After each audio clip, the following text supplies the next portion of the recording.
नमस्कार. Edu corner ह्या ज्ञानवर्धक वाहिनीवरती चॅनेलवरती आपले सर्वांचे स्वागत आहे.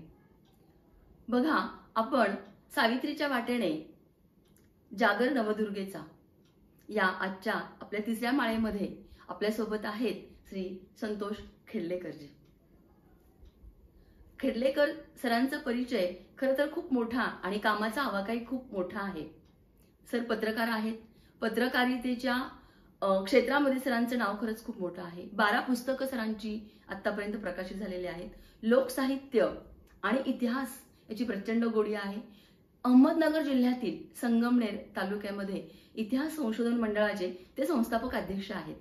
आणि यावरूनच इतिहास, लोककला आणि एकंदरीतच त्यांचा अभ्यासाचा आवाका आपल्याला लक्षात येऊ शकतो. तर आज आपण ज्या एक क्रांतिकारी विचारांनी भारावून पुढे आलेल्या पुरोगामी विचारांनी ज्यांनी पुढे येऊन कार्य केलेलं आहे अशा आनंदीबाई जोशी आणि त्यांचे पती गोपाळराव जोशी या व्यक्तींविषयी आज आपण बोलणार आहोत. सर आपल्याशी त्याविषयी संवाद साधणार आहेत. आनंदीबाई जोशी खरं तर 18वं शतक हे तसं खूप कुप्रथांनी भरलेलं होतं. बालविवाह त्यांचा झालेला होता. अवघ्या 9 वर्षाच्या होत्या आनंदीबाई आणि 13व्याच वर्षी त्यांना मूल पण झालं होतं. पण मूल हे दगावलं आणि नंतर त्यांना असं वाटलं की आता इथे कुठेतरी दवाखाना किंवा डॉक्टर यांची कमतरता होती. मग आता आपण डॉक्टर होणं, वैद्यकीय शिक्षण घेणं महत्वाचं आहे हे वाटणं आणि त्याला गोपाळरावांनी साथ देणं हे तितकंच मोलाचं होतं. गोपाळरावांची साथ, त्यांचे पुरोगामी विचार, खरं तर आनंदीबाई आणि गोपाळराव यांच्यामध्ये 20 वर्षांचं अंतर. पण तरी गोपाळरावांनी पुढाकार घेतला आणि आपल्या पत्नीला वैद्यकीय शिक्षण घेण्यासाठी परदेशातही धाडलं. आज त्यांचीच कहाणी, ही संघर्षमय कहाणी आपण ऐकणार आहोत संतोषजी यांच्याकडून. तर सर, आपल्याला आनंदीबाई जोशी कशा भावतात? त्याकडे जाण्यापूर्वी मला तुमचं आभार व्यक्त करायचे की तुम्ही नवदुर्गेचं जागर या पद्धतीने साजरा करताय आणि अशा परिचित अपरिचित व्यक्तिमत्वांचा तुम्ही परिचय करून देताय. त्यामध्ये आनंदीबाई हे असं व्यक्तिमत्व आहे, ते मलाच काय भारतातल्या सर्वांनाच, ज्यांना स्त्री शिक्षणाबद्दल आस्था आहे, ज्यांना स्त्रियांच्या पुढे जाण्याबद्दलची आस्था आहे, अशा सगळ्यांना भावणारं ते व्यक्तिमत्व आहे. आनंदीबाईंचं वैशिष्ट्य, आपण आता जे बोलतोय ते संगमनेरातून बोलतोय, तर मला सुरुवातीला सांगायला खूप आनंद आणि अभिमान वाटतोय की आनंदीबाई या संगमनेरच्या सुनबाई, संगमनेरच्या स्नुषा. गोपाळराव जोशी हे मूळचे संगमनेरचे, परंतु पोस्टातल्या नोकरीच्या निमित्ताने त्यांच्या बदल्या वेगवेगळ्या ठिकाणी व्हायच्या आणि ते कल्याणला असताना त्यांचा विवाह झाला यमुना नावाच्या एका मुलीशी. ती 9 वर्षाची मुलगी. तुम्ही जसं सांगितलं त्यांच्या वयातलं अंतर हे 20 वर्षांचं. पण गोपाळराव हे खूप पुरोगामी विचार म्हणायचं का धाडसी विचार म्हणायचं, शब्द काही असेल, पण ते खूप धाडसी विचारांचे त्या काळातले. म्हणजे ज्या काळात नवरे आपल्या बायकांना तू स्वयंपाक बरा केला नाहीस, तू हे काम बरं केलं नाही म्हणून मारायचे, रागवायचे. त्या काळात गोपाळराव कशासाठी रागवायचे, तर तू अभ्यास करीत नाही, मी सांगतो ते तू शिकत नाहीये, यासाठी तर रागवायचे. खरं तर त्यांची प्रतिमा व्हिलन अशीच रंगवली गेली त्यांच्या पुस्तकांमधून. खूप त्रास द्यायचे, अशी तो त्रास दिलाय, पण काही अंशी त्यात तथ्य असेल. हो, कारण तो काळ चूल आणि मूल हे पाहण्यापुरताच काळ. बरोबर आहे. परंतु त्याही परिस्थितीमध्ये गोपाळरावांचं जे उद्दिष्ट होतं ते मला वाटतं खूप वेगळं होतं आणि काळाच्या पुढचा विचार करणारे गोपाळराव होते. त्यामुळे कल्याणला असताना त्यांचा विवाह झाला. त्यांच्या बदल्या त्यानंतर मग पनवेल असेल, कोल्हापूर असेल, पश्चिम बंगालचं श्रीरामपूर असेल, अशा वेगवेगळ्या ठिकाणी बदल्या झाल्या. काही ठिकाणी त्यांनी बदल्या करून पण घेतल्या. हे करताना जसं तुम्ही सांगितलं की 13व्या-14व्या वर्षी त्यांना मूल झालं, ते दगावलं आणि आनंदीबाईच्या लक्षात आलं की शिकणं हे जे आहे खूप महत्वाचं आहे, त्याशिवाय तरुणोपाय नाही. आणि शिकून काय करावं, तर गोपाळरावांची इच्छा होती की हिने डॉक्टर व्हावं. आणि त्याच्या लक्षात आलं की म्हणजे स्त्रियांच्या प्रसूतीसाठी दवाखान्यात धाडलं जात नाही, कारण पुरुष डॉक्टर आहेत आणि स्त्रियांसाठी डॉक्टरच नाही. आणि स्त्री डॉक्टर असणं हा विचार मनात येणं सुद्धा ही खूप मोठी गोष्ट होती, कारण स्त्रियांनी डॉक्टर असणं हा कोणी कल्पनाच केलेली नव्हती. म्हणजे आपण कंडक्टर्स झाल्या स्त्रिया आता 15-20 वर्षापूर्वी, आपण काय कौतुक केलं, चांगलीच गोष्ट आहे ती, त्याबद्दल हे नाही, पण आपण त्याचं कौतुक आज करतो की कंडक्टर झाली स्त्री. परंतु त्यावेळेला एखाद्या स्त्रीने म्हणजे 13व्या-14व्या वर्षी, आनंदीबाई जन्म 1865चा, तर त्यानंतर जर 14-15 वर्ष धरले, त्यावेळेला त्यांनी शिकायला सुरुवात केली किंवा लग्नानंतर लगेच केली. परंतु आता खरंच शिकायचंय मला, हा त्यांच्या मनात विचार आला आणि त्यांनी शिकायला सुरुवात केली. मग त्यासाठी गोपाळराव त्यांना काय करायचे, तर ब्रिटिश अधिकाऱ्यांच्या कुटुंबातले व्यक्ती, स्त्रिया त्यांच्याकडे जा, त्यांच्याशी मैत्री कर, त्यांच्याशी गप्पा मार, त्यांच्याशी बोल. म्हणजे उदारमतवादी विचारांचा परिचय पण व्हायला असं. हवा. म्हणजे ज्या काळात सोळं ओळ होतं, हो हो. खरं तर दुसऱ्याच्या घरातलं पाणी प्यायचं नाही किंवा त्यांचा स्पर्शही चालत नव्हता. आणि अशा स्पृश्य वेळेला तर अशा वेळेला गोपाळराव आपल्या पत्नीला त्यांना गोऱ्या मडम म्हणायचे त्या काळात, तर मडमांकडे ते पाठवायचे आणि त्यांच्याकडून सरावातून इंग्रजी येईल तुला हे सांगायचे. तर हे तिथं होत होतं. आणि खूप कौतुकाची गोष्ट अशी आहे की त्या ज्या अमेरिकेला गेल्या, वयाच्या सांगता 17 पूर्ण झाले, 18 वर्ष त्यांना लागलं होतं. सर थोडंसं थांबवते मी. असं माझ्या वाचनात आलं की त्या नऊवारी साडी घालूनच अमेरिकेत शिकल्या. म्हणजे ही परंपरा आहे त्यांनी तिथे नेली. उदारमतवाद आणि परंपरा ह्याचा मिलाप खरं तर त्यांच्या व्यक्तिमत्वामध्ये दिसतो. त्यांना तिकडे जाण्यापूर्वी जे होते ना की समाजाचा इतका रोष होता आणि गोपाळरावांना म्हणजे असं जाहीरपणे सांगावं लागायचं की मी बायकोला अमेरिकेत पाठवतोय, पण ते तिकडे जाऊन धर्म बदलणार नाहीये, आपली हिंदी संस्कृती रीतिरिवाज हे सोडणार नाहीये. बरोबर. हे त्यांना सांगावं लागलं आणि आनंदीबाईंनी ते मान्य केलं. इकडे नऊवारी नसायचे, पण तिकडे शेवटी नंतर गोल पाताळी त्यांनी हे करायला सुरुवात केली, कारण ते थोडं सोपं होतं म्हणून. परंतु म्हणजे अगदी जो भारतीय वेशभूषा आहे ती त्यांनी अंगीकारली. विशेष म्हणजे त्यावेळेला त्यांची बदली पश्चिम बंगालमध्ये होती आणि कोलकात्याहून त्या बोटीने तिकडे जायचं त्यांना. आणि गोपाळरावांनी त्यांना सगळं समजून सांगितलं कसं जायचं, काय करायचंय. आनंदीबाईंनी पण तिथं कार्पेंटर नावाच्या एक त्यांच्या पत्रमैत्रीण होत्या आणि त्यांच्याशी संवाद साधला वारंवार. आणि एका अनोख्या प्रदेशात ज्या वेळेला समुद्र पार करणं हे पाप मानलं जायचं, साता समुद्रापलीकडे जायचं हे पाप मानलं जायचं. अमेरिका नावाचा देश काय आहे कोणाला माहित नाही, तिथली माणसं काय कोणाला माहित नाही. पण अशा वेळेला एक 17-18 वर्षाची मुलगी की जिनी फक्त मागच्या 8-9 वर्षात सगळं शिकून घेतलं. म्हणजे 8-9 वर्षात ते शिक्षण काय असतं आपल्याकडं, मेडिकल कॉलेज इतकं नसतं. म्हणजे आज आपण 9वी शिकलेला मुलगा किंवा मुलगी आणि त्याला सांगतो तू मेडिकल कॉलेजला जा, किती कठीण आहे ते. म्हणजे केवढी बुद्धिमत्ता म्हणूया. कारण 8-9 वर्षात ते सगळं ग्रास्पिंग केलंय. बरं असंही काही नाही की वयाच्या 20व्या वर्षात ते शिकायला सुरुवात केली, 9व्या-10व्या वर्षीच त्या काळात मुलांना शाळेत घालायचे. तर त्या काळात त्यांनी ते सगळं समजून घेतलं आणि अमेरिकेत जायला निघाल्या. त्यांना निरोप दिला. त्या अमेरिकेत बोटीवर एकट्याच, त्या बोटीवर त्यांना प्रचंड त्रास झाला त्या प्रवासामध्ये, कारण त्याची सवय नाही कधी हवामान बदलणं. तो धाडसी प्रवास आहे खरं तर. आणि अमेरिकेत गेल्यानंतर केवळ त्या कार्पेंटर बाईंनी त्यांना खूप मानसिक आधार दिला. म्हणजे आनंदीबाई समजून घेताना, त्यांचं मोठेपण अधोरेखित करताना, गोपाळरावांचं मोठेपण अधोरेखित करताना आपल्याला कार्पेंटर बाईंचं मोठेपण ध्यानात घ्यावंच लागेल की त्यांनी त्यांना अगदी मुलीसारखं मानलं. म्हणजे चांगल्या व्यक्ती आयुष्यात येणं किती महत्वाचं असतं नाही का? खूप महत्वाचं. आणि आनंदीबाईंच्या डॉक्टर होण्यामध्ये गोपाळरावांचा जितका वाटा आहे तितकाच कार्पेंटर बाईंचा आहे. कारण गोपाळरावांना आनंदीबाईंना किती वाटलं तर अमेरिकेत जायचं कुठं, तिथं एक आधाराचं ठिकाण लागतं, ते कुठलं असावं, तर ते कार्पेंटर बाई होत्या. आणि मग पेनिसिल्व्हेनियाला त्या ज्यावेळेला गेल्या तिथे शिकत असताना मग त्यांना प्रचंड अडचणी आल्या. त्या ठिकाणची भाषेची होती, खानपानाची होती, हवामानाची होती आणि एकूणच सगळी संस्कृती. मला वाटतं त्यामुळे त्यांचं आरोग्यही बिघडलं. तिथलं खानपान, हवामान त्यांना मानवलं नाही. त्यांना तिथं असेल त्या हवामानात जे खायला हवंय ते आता खाऊ शकत नव्हत्या. त्यांच्या काही परंपरा, संस्कार यामुळं त्यांनी त्याशी शब्द दिलाय तर त्याशी त्या प्रामाणिक राहिल्या. हाही त्यांचा प्रामाणिकपणाचा गुण आपल्याला मान्य केला पाहिजे की तिथं सगळे आजूबाजूला सांगणारे लोक होते की हे असं खाल्लं पाहिजे, पण त्यांनी ते केलं नाही. आनंदीबाईंनी परंपरा जपल्या त्यांनी. आणि मग तिथं त्या डॉक्टर झाल्या.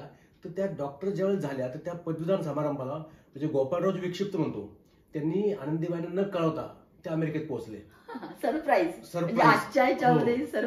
आणि सगळ्यात शेवटच्या रांगेत बसवून आनंदीबाईला पदवी दिली तर गोपाळराव टाळ्या वाजत होते. त्यावेळेस आनंदीबाईंनी बघितलं की गोपाळराव इथे आले. तर असं हे सगळं त्यांचं धाडसी आयुष्य म्हणूया आपण त्यांना, हे सगळं. आणि मग तिथून त्याच्या वेळेला भारतात परत आल्या त्यावेळेला त्या कार्पेंटर बाईंना असं झालं की आपण एक मुलगी सासरी पाठवतो काय, कारण तो जो 2.5-3 वर्षाचा सहवास त्यांचा तो खूप हे होता. आणि 2.5-3 वर्षात त्या एमडी झाल्या. मेडिकल शिक्षण म्हणजे आपण आज MBBS व्हायला 4 वर्ष लागतात आणि तिथं त्यांना 2.5 वर्षात ते सगळं शिकणं. केवढी प्रखर बुद्धिमत्ता. म्हणजे आपल्याकडे खरं जर गोपाळरावांनी लीड घेतलं नसतं किंवा आनंदीबाईंनी इच्छा म्हणूयात किंवा जिद्द धरली नसती तर ही बुद्धिमत्ता अशीच राहिली असती का चुलमुल मध्ये.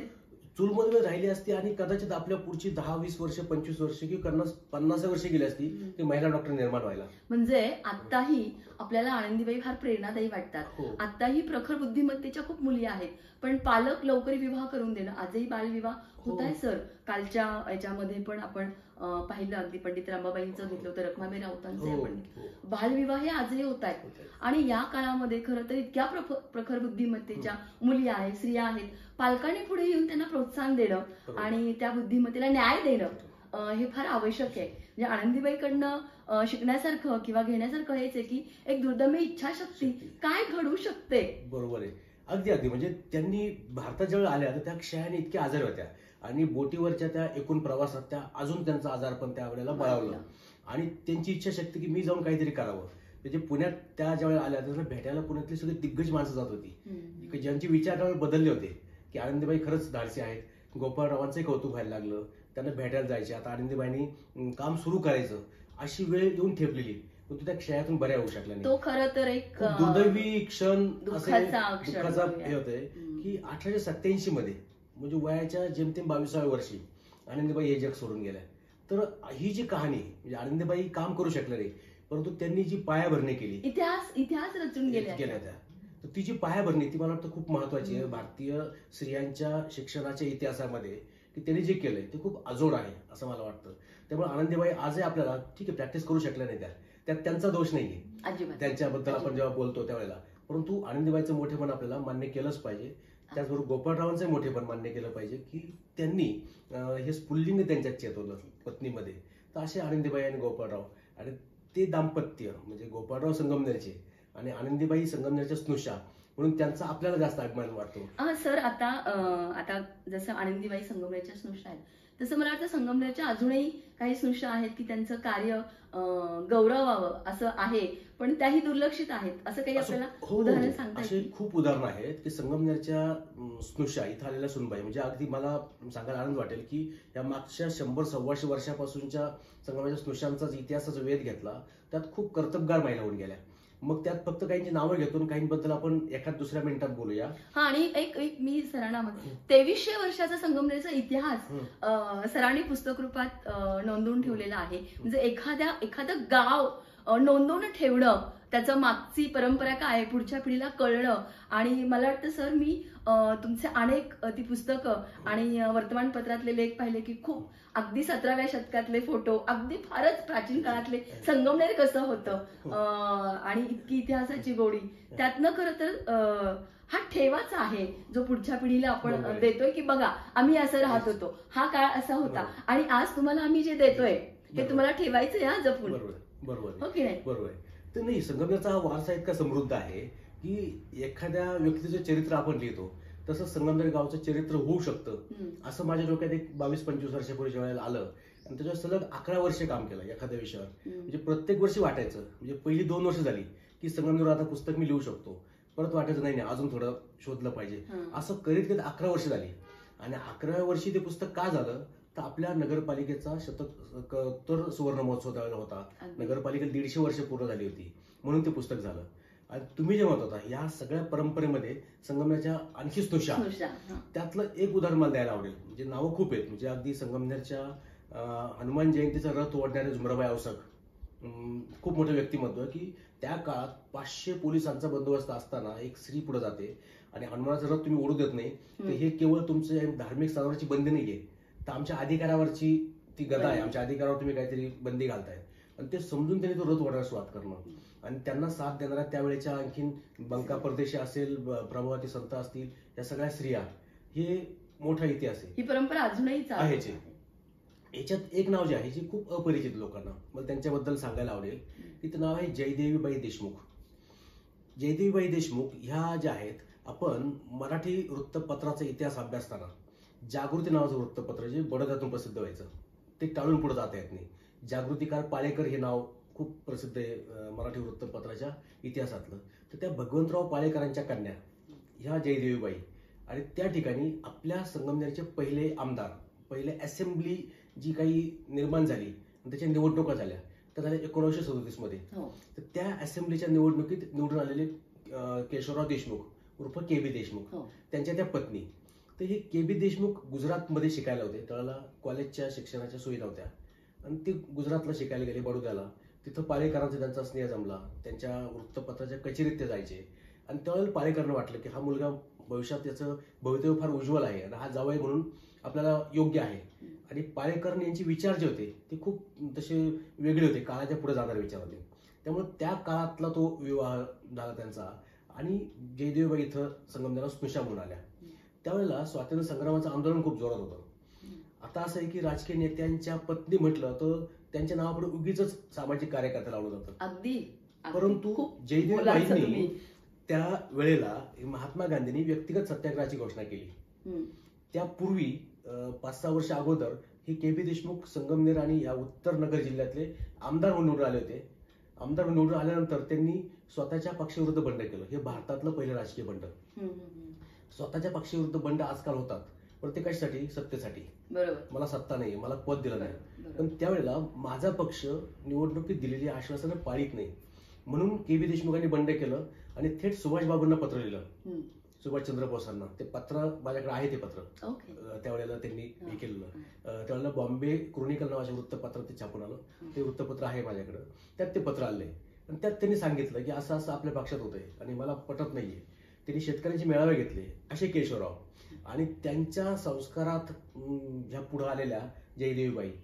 तर महात्मा गांधींनी व्यक्तिगत सत्याग्रहाची जेव्हा घोषणा केली तर भारतभरात काही ठिकाणी सत्याग्रह झाले.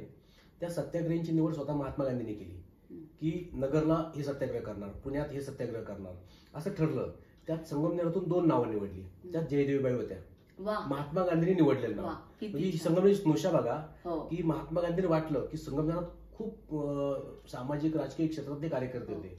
स्वातंत्र्य चळवळीत प्रचंड काम केले लोक होते. पण त्यांनी जी निवड केली 2 व्यक्ती, त्यातल्या जयदेवीबाई होत्या.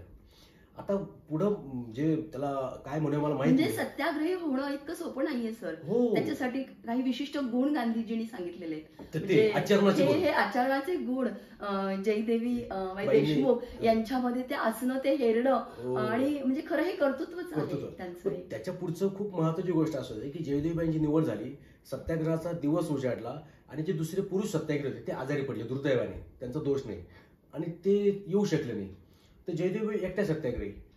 आता ते एकट्या सत्याग्रही, त्यांना हे माहिती होते की मी सत्याग्रह केल्यानंतर इथून पोलीस कचेरीवर जायचं, भारत माता की जयच्या घोषणा द्यायच्या, त्यांच्या सोबत काही संगमनेरचे लोक असतात ते त्यांच्या मागोमाग चालणार आणि मला अटक होणार त्यांना माहिती आहे. परंतु त्यावेळेला त्यांची मुलगी 6 महिन्यांची होती जयदेवीबाईंची आणि मला अटक होणार माहिती आहे. अशी कोणती आई आहे की माझ्या घरात माझी 6 महिन्याची मुलगी आहे आणि मला तुरुंगात जायचंय.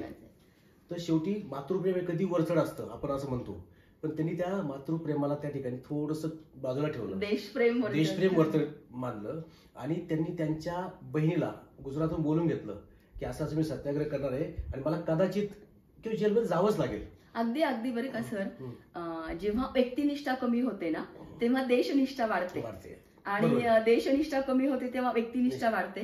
पण देशप्रेमासाठी किंवा देश पुढे नेण्यासाठी देशनिष्ठा वाढणं हे फार महत्वाचं आहे आणि हे उदाहरण जयदेवीबाईंनी घालून दिलं त्यांच्या आचरणात. बरोबर. अगदी. म्हणजे मग त्या दिवशी त्या एकट्या सत्याग्रहाला बाहेर पडल्या. संगमनेरात उत्सुकता की महात्मा गांधींनी ह्या स्त्रीला निवडलंय, ही काय स्त्री असेल. आजूबाजूच्या गावातली मंडळी आली आणि आमदारांची पत्नी ती खरं तर माझी आमदारांची पत्नी आहे आणि त्या गेल्या, त्यांना अटक झाली आणि त्यांना थेट. मला वाटतं ती ओळख आता फार महत्वाची नाहीये. पहिल्या सत्याग्रही ही ओळख त्यांची जास्त. पहिल्या महिला सत्याग्रही, पहिल्या तुरुंगवास भोगलेल्या संगमनेरच्या स्वातंत्र्य सैनिक, ही पण ओळख. किती छान. म्हणजे स्त्रियांनी स्वातंत्र्य संग्रामात तुरुंगवास भोगला ही उदाहरणं आहेत पण आपल्या आसपास फार कमी आहेत.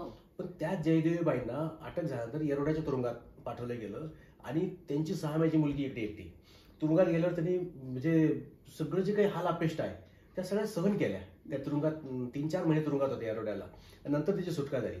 परंतु मला वाटतं जयदेवीबाईंनी त्यावेळेला आपण जसं आता म्हणालात की व्यक्तिगत स्वार्थ बघितला नाही, व्यक्तिनिष्ठा बघितली नाही, देश सर्वोच्च मानला आणि तुरुंगात जाणं पसंत केलं. तर अशा जयदेवीबाई देशमुख त्या संगमनेरच्या अशा स्नुषा आहेत, अशा खूप आहेत. खरं तर एक स्नुषा एकेका वेगवेगळ्या विषयावर त्यांच्याबद्दल स्वतंत्रपणे बोलावं लागेल. तर असा तो विषय आहे. वा, किती छान. तर सरांनी आज आपल्याकडे आनंदीबाई जोशी या व्यक्तिमत्व म्हणून काय होतं हे तर आपण पाहिलंच, पण जयदेवीबाई देशमुख यांचाही आपल्याला खरं नव्याने परिचय झाला. म्हणजे एक या उत्तुंग व्यक्तिमत्व आहेत. सावित्रीच्या वाटेने जाताना ही वाट काही इतकी सरळ नव्हती बरं का, खूप काट्याकुट्यांनी भरलेली वाट होती. पण ही तुडवत ते रक्तबंबाळ झालेलं मळ आणि सगळं परिस्थिती घेऊन पुढे जाणं आणि त्याच्यातून यश मिळवणं आणि एक आदर्श घालून देणं, हे खरं तर मला वाटतं आज जेव्हा आपण नवरात्र आता सेलिब्रेट करतोय तेव्हा ही जी माळ खरं तर आपण ह्यांच्याविषयी कृतज्ञता व्यक्त करून आपण त्यांना वाहूयात किंवा त्यानिमित्ताने त्यांचं स्मरण आपण करतोय, हे मला वाटतं खूप महत्वाचं आहे. आणि सर्वांनी खरं तर हे स्मरण करणं, त्यांच्याविषयी अधिकाधिक वाचणं हीच खरं तर त्यांना आदरांजली ठरेल. सर, आपण इथे आलात, आमच्याशी संवाद साधलात, आपले खूप खूप आभारी आहे. धन्यवाद. धन्यवाद.